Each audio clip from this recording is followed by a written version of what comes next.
At Area 51, I believe I saw some military personnel, but you know, no one I can identify or rank or, you know. Is this research confined to the U.S. government, or did you see any international involvement? At one time, the Russians were involved, and supposedly there was some breakthrough made by our team, however this project was split up. And right after that happened, the Russians were no longer permitted on the facility at all. And you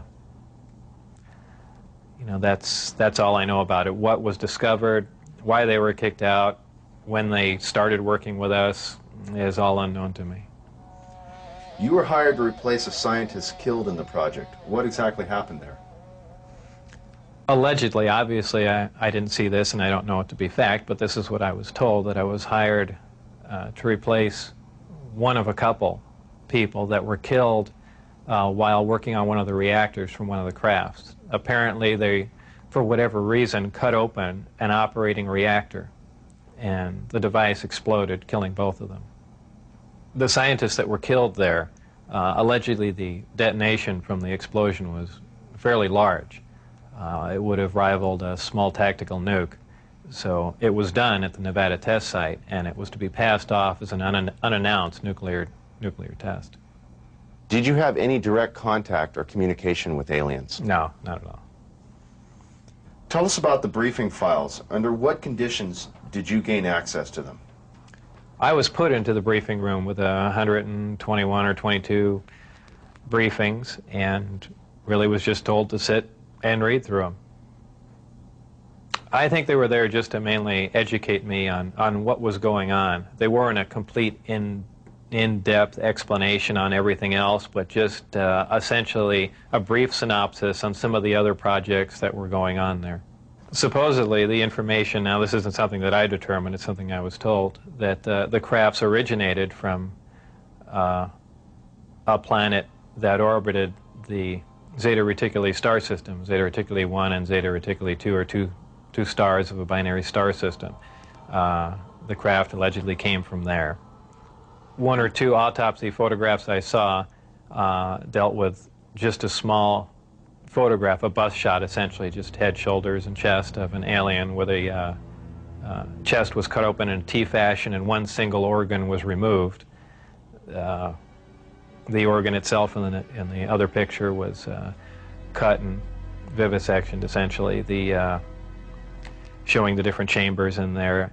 This was totally unrelated to anything I was doing, but from that photograph it looked like what you see in UFO lore as the typical gray. So how tall it was from what I could see, I couldn't tell because I only saw a portion of the photograph, but if everything else you see is correct, I would imagine it was 3.5 or 4 feet tall. But there again, all I had to see was a photograph, and I didn't have much to go on.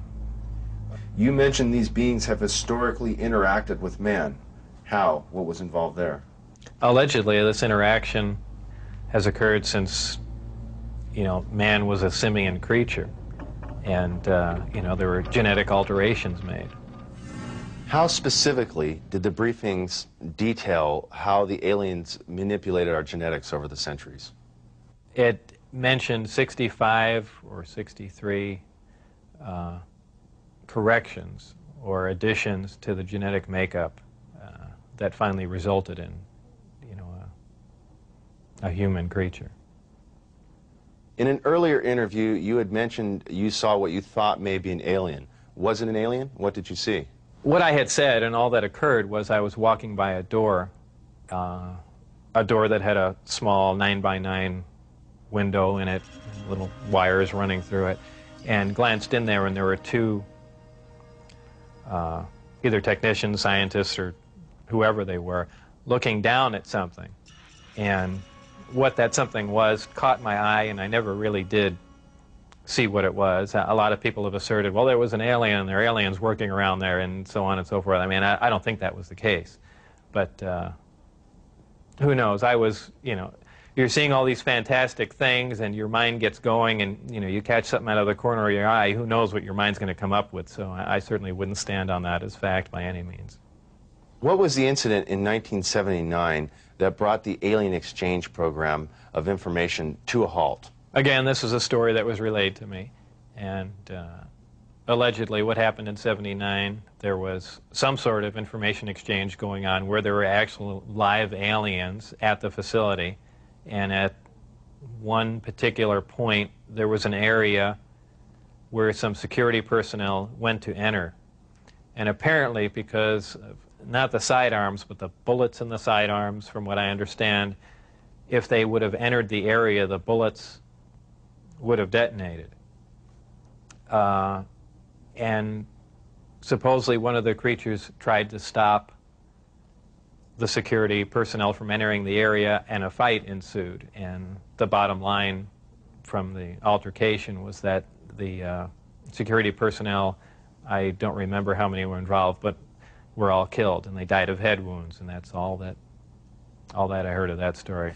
What was your job description at S4? My official job description was a senior staff physicist. I don't know if I actually had that position when I was there, because I was there so infrequently. I wasn't supervising anyone, so that was the official position I was hired under. But whether or not I actually acted in that capacity, I don't know. What was the size of the staff working on Project Galileo? Well, there were 22 people employed there totally. And that was specifically for the Galileo project? No, for the entire project. Oh, I see. There were 22 people with majestic clearance. I had majestic clearance. Majestic clearance was designated as clearance 38 levels above Q clearance, and Q clearance is the civilian top secret clearance. When did you see your first disc? The first disc I saw, I believe it was the second, or I think it was the third time I was up there. Normally the bus pulled around to the opposite end of the facility, which was the main entrance, and that's where we went in. On this particular occasion, it pulled up to one of the hangar doors, which were normally closed, and the last one was open. We came out, and I saw the disc in the hangar.